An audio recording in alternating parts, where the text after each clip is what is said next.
this morning's Health Watch, preventing holiday heartburn. 60 million Americans suffer from it at least once a month, and this time of year is just a nightmare waiting to happen. Dr. Jennifer Ashton's here to help us avoid the burn. Great to see you, Jen. Good morning, Rebecca. Happy holidays. You too. And, yeah, thank you. They could be a little unhappy at moments. What's the cause of this heartburn? Well, it doesn't really have anything to do with your heart, and it may not really be caused by those annoying relatives that we tend to be around during the holiday season. But if you look at some basic anatomy, the heart and the esophagus and the stomach sit very close to each other in the chest and in the upper abdomen. And basically, there's a ring of muscle at the bottom of the esophagus where it meets the stomach that can become relaxed, and it allows all of the acid that your stomach is normally producing to be kind of pushed up into the esophagus. And boy, if you've ever had this, Rebecca, it is painful. It gets your attention. I have, and it seems counterintuitive that something relaxes and then the heartburn comes on. Yep, but exactly. You also say that food has major issues with heartburn too. Exactly. I mean, stress can be a little bit of a factor, but basically there are some big food triggers. They do differ for everyone,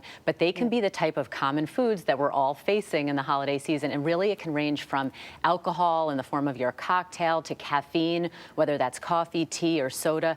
Chocolate is a big food trigger, spicy sauces, or even citrus foods, and of course, fatty foods, anything fried, can really tend to irritate this problem. Besides avoiding food triggers, what else can you do to keep this from happening? Well, basic lifestyle things that you can modify in your behavior day to day can really make a big difference. The first one is if you smoke, stop. It's not only bad for your heart, your brain, your lungs, but it's bad for your esophagus and your stomach.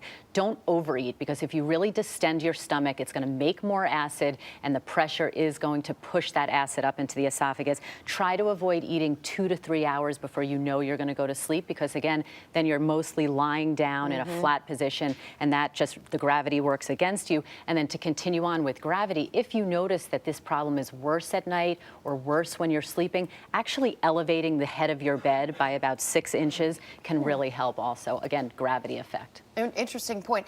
If you're already doing all these things and you're still dealing with heartburn, what's the next stop? Well, then we tend to go to the medical treatment or therapy, and you can really do this with basic over-the-counter therapies, anything from Tums or Rolaids, basic antacids, to classes of medication known as H2 blockers or proton pump inhibitors. They're sold under the names of Pepcid, Prilosec.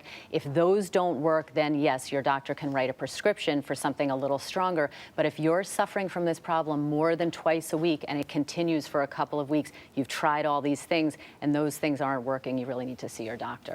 And I think the statistics are something like 15 million have more chronic heartburn, acid reflux problems, and that can actually contribute to more significant issues as far as health goes. Absolutely, and we have to also remember this is not just a problem that we see in people as they age. It can be seen in children, it can be seen in pregnant women, so this is pretty widespread. And the real concern here is that if this problem goes untreated, the exposure of the acid to your esophagus can be very dangerous. It can predispose you to esophageal cancer, and that can be a major problem. Trivial things, so to speak, that this can also be connected to, anything from asthma, cough, hoarseness, sore throat.